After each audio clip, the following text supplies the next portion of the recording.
Dante Wright, this 42-year-old man in Elizabeth City, North Carolina, Andrew Brown Jr. Now, I've already did a little investigation of what he was wanted for. And there was drug possession, drug use, a lot of different things. I mean, like I say, a lot of it has not come out yet. However, that is just, a little snapshot of what Mr. Andrew Brown Jr. was looking at if he would have went peaceably with police. Who knows? He wasn't doing it. He wasn't having it.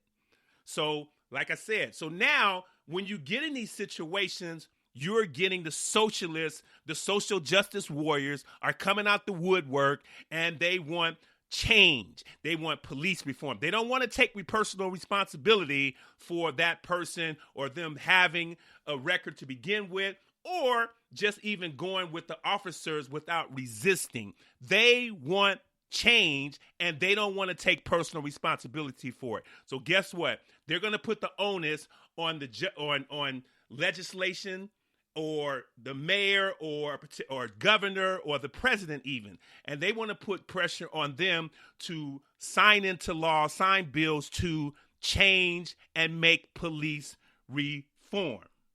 So as I close, I just want to throw in my little 2 cents that I've been throwing in little bit by little toward this podcast was going on. I just want to say that I am a big believer in personal responsibility. You are responsible for your actions. Now, I am not going to sit up here and tell you that I don't expect any crime to ever happen. There's just no way that, I'm going to even think, I believe that there's never going to be crime. So there's going to be crime. But there is also going to be probable consequences for those crimes.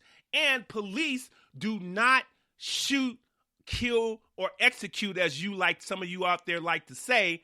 They don't do that for you being a criminal, having a criminal record, or anything of that nature. The reason these individuals are getting shot is because they are resisting, running, fighting police, and threatening, and in some cases even taking their weapons. So if they were just to go peaceably, think about it.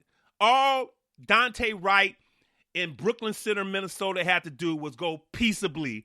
If George Floyd would have went peaceably, if Eric Garner would have went peaceably, if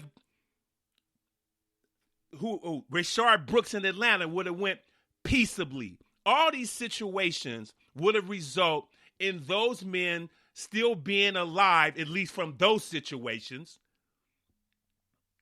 They would still be alive, and we would not be talking about police reform. The reform has to come from below the top of authority. Police are the last line of defense between law-abiding citizens and anarchy. And you have the law-breaking citizens and the criminals somewhere in the middle. Why is it that law enforcement has to reform? You reform from the criminals. Criminals need to reform by being able to comply and do what the authority asks you to do. So having said that, I will end this particular episode of the Fabulous Form Factor. Please comment, like, share, follow. Tell me if you agree with what I said here. Do you believe in police reform? Do you believe the onus is more on law-abiding citizens, criminals, or who is this on? Whose fault is it that these men are being shot? Tell me that, please. I would like to hear from it. Police reform was the topic today.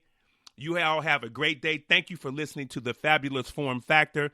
And once again, I'm your host, Kenneth Moultrie, and you all have a spectacular day. Bye.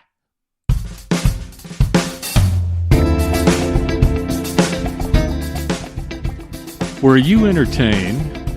Were you informed? If the answer is yes to both, please tune in again next time to the Fabulous Forum Factor and all its facts with Mr. Kenneth Moultrie.